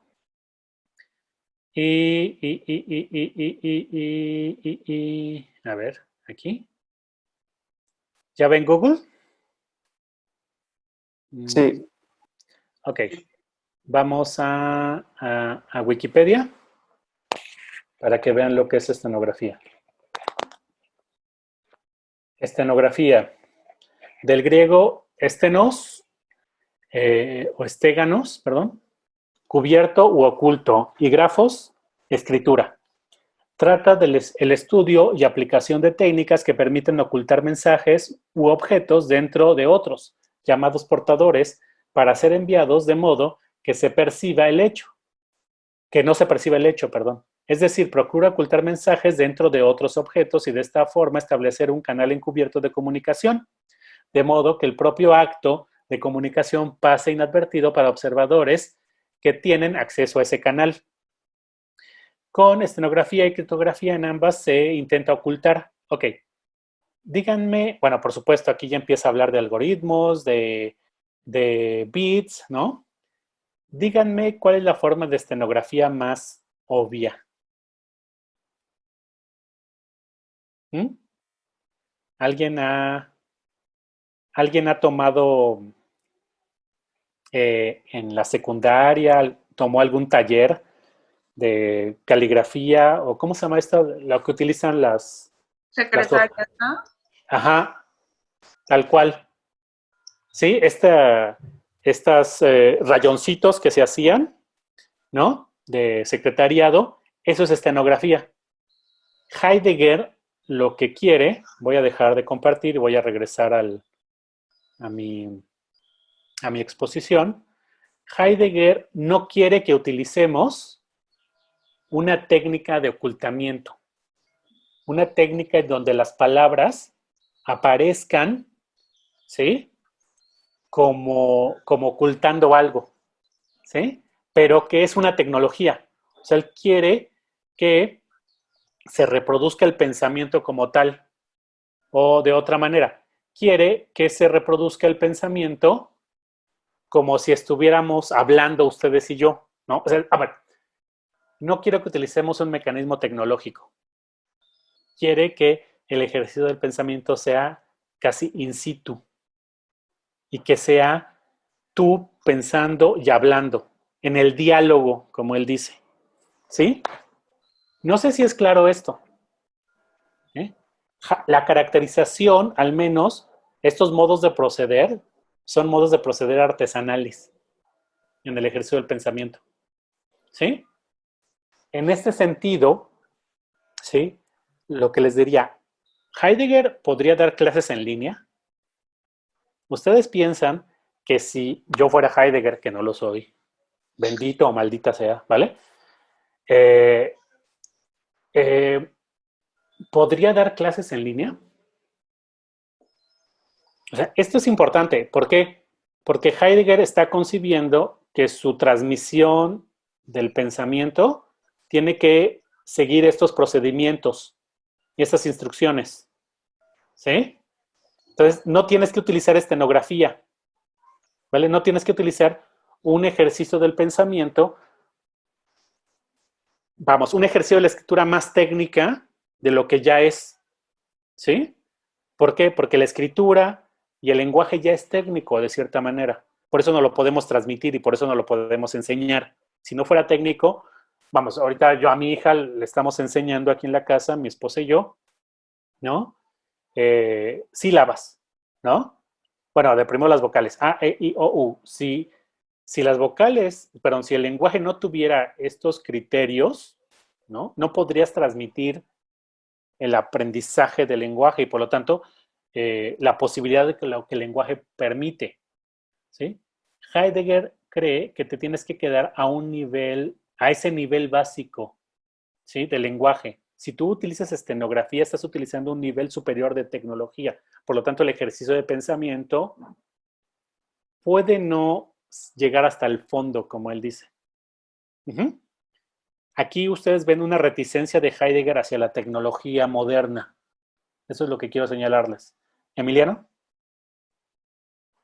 Profe, bueno, yo leí esa parte donde Heidegger dice que como que no hay que usar un lenguaje encriptado para llegar al diálogo y salir de uno mismo y toda esa parte, pero se me hace muy interesante porque el lenguaje de Heidegger siempre parece encriptado, ¿no? Entonces parecería que no está atendiendo a lo que quiere hacer. Ok, hay que pensar por qué Heidegger cree que su pensamiento es una artesanía. No sé si soy claro. ¿Sí? Es que esa era la otra pregunta que le iba a hacer desde el principio.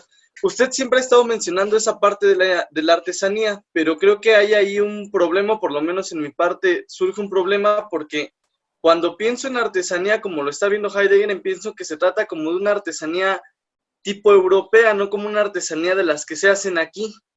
Entonces, hay ahí dos problemas que yo veo en el sentido de la artesanía.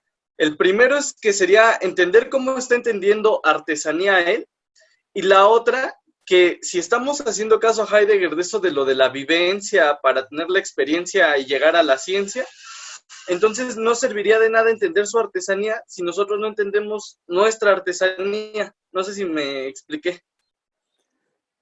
Sí, pero creo que podemos obviar un poco esa dificultad que está señalando, utilizando caracterizaciones amplias de la artesanía, ¿vale? Y después la regionalizamos, porque es claro que aquí Heidegger está haciendo, está utilizando también una distinción de la historia del arte, ¿no? Distinguir entre alta cultura y artesanía, entre arte y artesanía, ¿vale?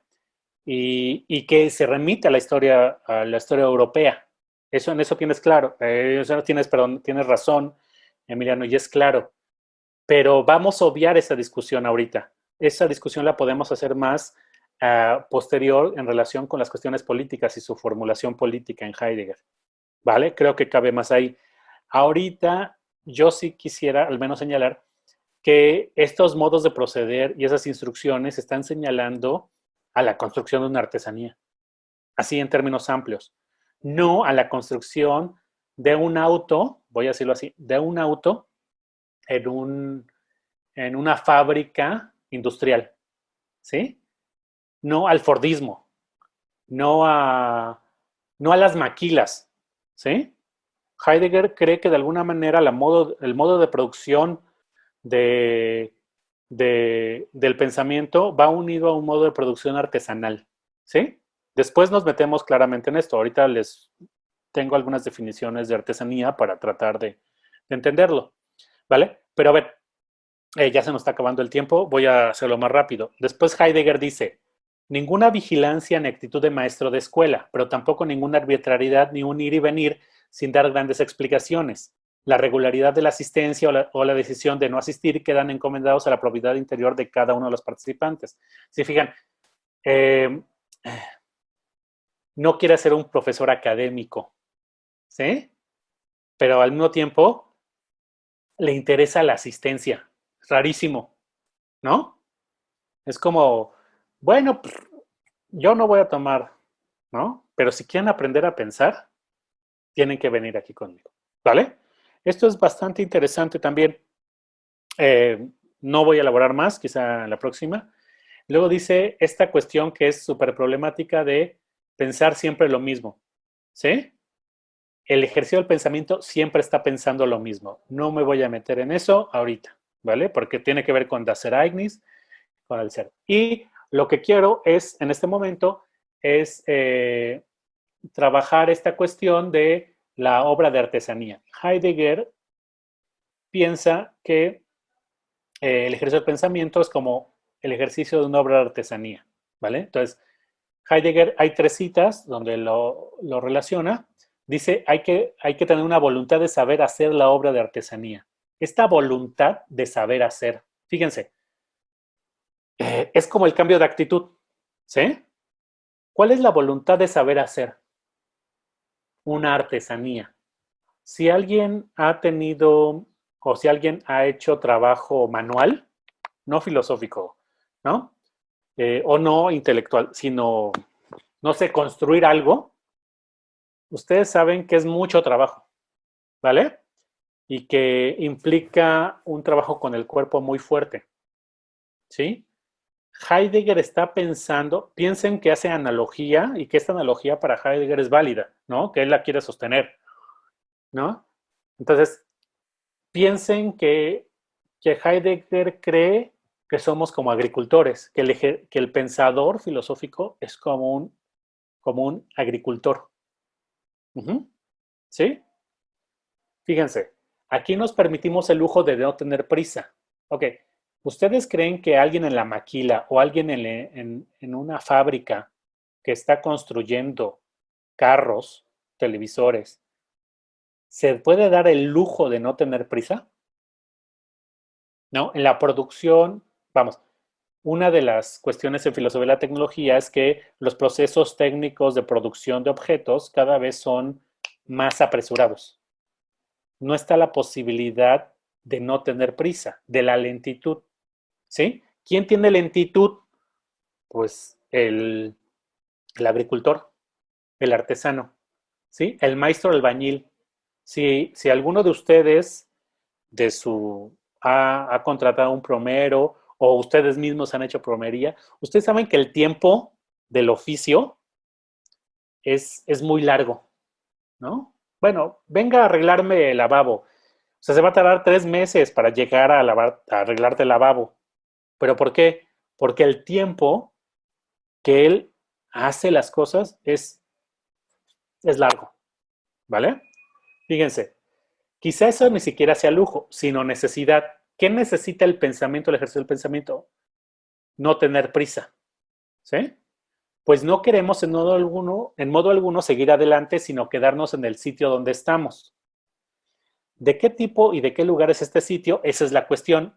Ok, ¿cuál es el sitio? La cuestión. ¿Se entiende? El problema. Quizá estemos ya en ese sitio, solo que no lo sabemos. Nuestra tarea es llamar la atención sobre ello, sin prisa. Lo más hermoso sería que a lo largo de todo el semestre pudiéramos pensar tan solo un único pensamiento, pero aún no estamos preparados para ello, la artesanía. Y luego dice, sin precipitación, artesanía. Ok, voy a dejar de compartir esto y voy a compartir otras entradas de Wikipedia donde se discute, bueno, primero la RAE, donde vemos la definición de artesanía, ¿vale? Si ustedes ven, artesanía ¿no? La primera es clase social constituida por los artesanos. Luego, arte u obra de los artesanos. Si nosotros buscamos artesanos, dice perteneciente relativo a la artesanía. Y luego dice persona que ejercita un arte u oficio meramente mecánico. Modernamente, para referirse a quien hace por su cuenta objetos de uso doméstico, imprimiéndoles un sello personal, a diferencia del obrero fabril. Ok, si ustedes me preguntan qué es la creatividad en Heidegger, tiene que ver con esta cuestión del sello o de la huella personal original, ¿sí? Pero al mismo tiempo, esta idea de que es mecánico. Heidegger cree que el ejercicio del pensamiento es mecánico, pero mecánico ¿en qué sentido? ¿Sí? Esta cuestión es la repetición sobre lo mismo, ¿vale? Vamos a Wikipedia. Wikipedia nos da otros elementos para entender a qué nos estamos refiriendo. Y dice Wikipedia, artesanía se refiere al trabajo del artesano o artesana, normalmente de forma manual por una persona, sin el auxilio de maquinaria o automatización. Fíjense, el ejercicio del pensamiento no implica máquinas. Ok, la mediación de máquinas. Ok, lo que estamos haciendo ahorita aquí, que es una clase de filosofía, eso es lo que yo supongo, a menos que yo sea un youtuber, ¿no? O un streamer, ¿no? Es una clase de filosofía. Heidegger supondría esto, que lo que está aquí es una mediación tecnológica o no es una mediación tecnológica. ¿Sí? Esto es importante. Luego dice, esto es una máquina, vamos, lo que tenemos aquí en medio es más que una máquina, en verdad es una maquinaria internacional lo que está en medio de nosotros. Lo que está permitiendo que yo hable para ustedes es una maquinaria internacional. No es una artesanía, ¿ok? O sí, ¿vale? Mi discurso es artesanal y la mediación es tecnológica. Esto es bastante complejo, ¿vale? Entonces, ¿qué es lo que se va, qué tipo de trabajo? Dice, como al objeto o producto obtenido en el que cada pieza es distinta de las demás. De nuevo, fíjense, distintas. Hay una huella original en la artesanía. Ninguna artesanía es igual a la otra. Dice, la artesanía como actividad material se diferencia del trabajo en serie o industrial. Para que una artesanía sea tal, debe ser trabajada a mano. El pensamiento filosófico debe ser trabajado a mano. Por eso todos los ejemplos de Heidegger, ¿sí? Del ser a la mano, ¿no? Del útil, tienen que ver con objetos a la mano. Y cuanto menos procesos industriales tenga, más artesanal va a ser. La artesanía es un objeto totalmente cultural, ya que tiene la particularidad de variar dependiendo del contexto social, es un poco lo que decía Emiliano, el paisaje, el clima y la historia del lugar donde se realiza. Ok, aquí el problema es, lo voy a dejar hasta aquí, ¿no? Heidegger sí cree que el pensamiento filosófico en verdad es un pensamiento artesanal, ¿no? Y tiene ese carácter. Vale. Ok, aquí le voy a dejar, ¿no? Por lo menos del texto. ¿Alguien tiene preguntas?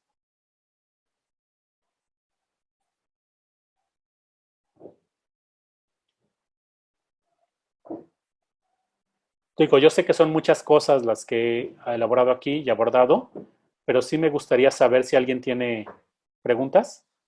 ¿Abril? Yo como que me quedó una duda respecto a por qué Heidegger considera que la forma en que él ejerce el pensamiento es un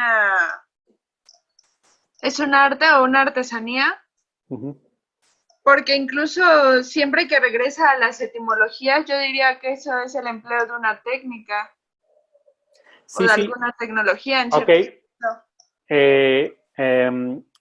Yo lo que trato de mostrar, o de mostrar al menos en el texto, es que Heidegger no está renegando de que el ejercicio del pensamiento sea mecánico o haya una forma de lo técnico. De hecho, él es muy técnico, ¿no? Y él quiere producir nuevas técnicas de pensamiento, ¿vale? Lo que estoy tratando de decir es que el carácter de estas técnicas son artesanales, incluso artísticas. Esto es lo interesante, ¿no? Y que por lo tanto está negando un carácter tecnológico, como nosotros vivimos en un espacio más tecnológico que el de Heidegger, ¿vale? Hay un ejemplo en el texto de Heidegger que es el periódico, ¿no? Cuando habla de la verdad en Nietzsche, pone como ejemplo el periódico. Para Heidegger es muy importante el periódico, ¿sí? Pero imagínate, nosotros tenemos otro problema, que son las fake news, ¿no? Lo que se llama las noticias falsas. Las noticias falsas tienen un componente tecnológico que no tienen los periódicos, ¿sí? Tecnológico, voy a distinguir fácilmente. Una cosa es la técnica mecánica y otra cosa es la tecnología digital, por decirlo de otra manera, ¿sí? Sí. Entonces, a ver, si yo te pregunto, el chisme, vamos, una fake news, ¿es un chisme? ¿Es chisme? O sea, así como en el lenguaje hablado, ¿no? Un chisme es, mira, Abril hizo tal cosa o tal otra, ¿no? El chisme es una técnica en el lenguaje hablado, que no necesita una mediación técnica como el periódico, ¿sí? Pero tampoco necesita una mediación técnica como la computadora, ¿sí? O las páginas web, ¿vale? Entonces, Heidegger de alguna manera cree que el pensamiento está en esta etapa, o se tiene que quedar en esta etapa de la historia de la tecnología, que sería la artesanía o incluso el arte, ¿vale? Porque es un proceso, vamos, en la historia de la tecnología, ¿no? Por ejemplo, el Fordismo, ¿no? La producción de carros en términos masivos, o las computadoras, ¿no? Se producen en términos masivos, ¿ok? Heidegger quiere salvar este aspecto original que se da en la artesanía y en el arte, ¿sí? Por eso, esas afirmaciones. No está negando que haya técnica en el pensamiento. Heidegger no cree que el filósofo es un iluminado, ¿no? Lo que no cree es que el pensamiento filosófico pueda ser caracterizado como, voy a decirlo así, como un algoritmo, ¿sí? De computadora, ¿sí? El pensamiento filosófico es una artesanía, no es un programa de computación, ¿sí? El ejercicio filosófico se tiene que ejercer al estilo de un artesano. Entonces, la pregunta a contracorriente es, ¿una computadora puede pensar filosóficamente? ¿Sí? O puede generar, no pensar, ejercer o producir una afirmación filosófica. Esto se ha discutido, ¿eh? Heidegger por lo menos sí cree que el pensamiento es, por sus instrucciones escolares, por su ejercicio de pensamiento, tiene que ser absolutamente artesanal. No sé si queda claro como lo expliqué, Abril. A ver si quedó claro. Respecto a la pregunta que hace rato hizo sobre si Heidegger fuera nuestro profesor, según entiendo, no nos daría clase en línea. ¿Por qué? Digamos. Pues yo digo que la artesanía ya no se puede ejercer así en línea. O, digamos, tendríamos que elaborar el problema, ¿vale? Pero sí es un poco la idea. Podríamos decir, entonces la tecnología mata el pensamiento, ¿no? O sea, que es los filósofos normalmente nos gusta eso, ¿no? ¿No? Nos gusta como esta idea de que la tecnología mata el pensamiento, ¿no? Y de que hay muchas afirmaciones de filósofos en línea, ¿vale? Que podemos discutir con esto, ¿vale? ¿Alguna otra pregunta? Gracias, Abril. Digo, son muchos temas, ¿no? Pueden revisar de nuevo este video. Si quieren, claro. Si no, les aburro. Entonces, la crítica hacia los analíticos va por este sentido, ¿no? Es decir, Heidegger diría que los analíticos abusan de esta técnica, ¿no? Pues sí, para ejercer su pensamiento. Sí va por ahí más o menos la crítica que le hace a los analíticos, ¿no? Sí y no, digamos. Más bien, yo pienso que creería que no están pensando, o sea, que ellos son científicos, ¿no? Que no están ejerciendo el pensamiento. Y en ese sentido, la ciencia, vamos, no sería para nada artesanal, sino que sería únicamente, pues sí, producción en masa, ¿no? Meramente técnica. Sí, digamos, hay autores, hay comentaristas de todo tipo, que más bien están tratando de afirmar, o que afirman, ¿no? Que este ejercicio de pensamiento de Heidegger sobre el ser sin lo ente, el Das Ereignis, ¿no? Trata de responder a la tecnología, un poco como he tratado yo de decirles, pero que es un pensamiento adecuado a lo tecnológico, ¿sí? Entonces, hay una discusión, solamente yo lo que estoy tratando de señalarles es eso, ¿no?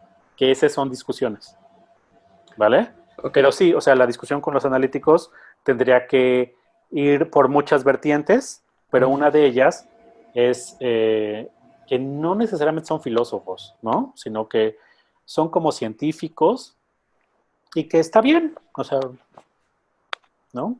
Está bien que lo hagan, ¿no? Que funciona su pensamiento para ciertas cosas prácticas, ¿no? Como normalmente muchos de ellos defienden, ¿no? Sí. Sí, bueno, solo una cosa. Bueno, Carlos me comentó que tuvo que salirse porque Zoom le falló, entonces, bueno, solo me pidió que lo comentara. Gracias. Sí. ¿Algo más? Si no, voy a solamente mencionarles qué vamos a ver, qué vamos a leer, qué vamos a seguir leyendo. ¿Vale? ¿Alguien más quiere señalar algo? Digo, siempre me pueden preguntar en Classroom, voy a subir este video.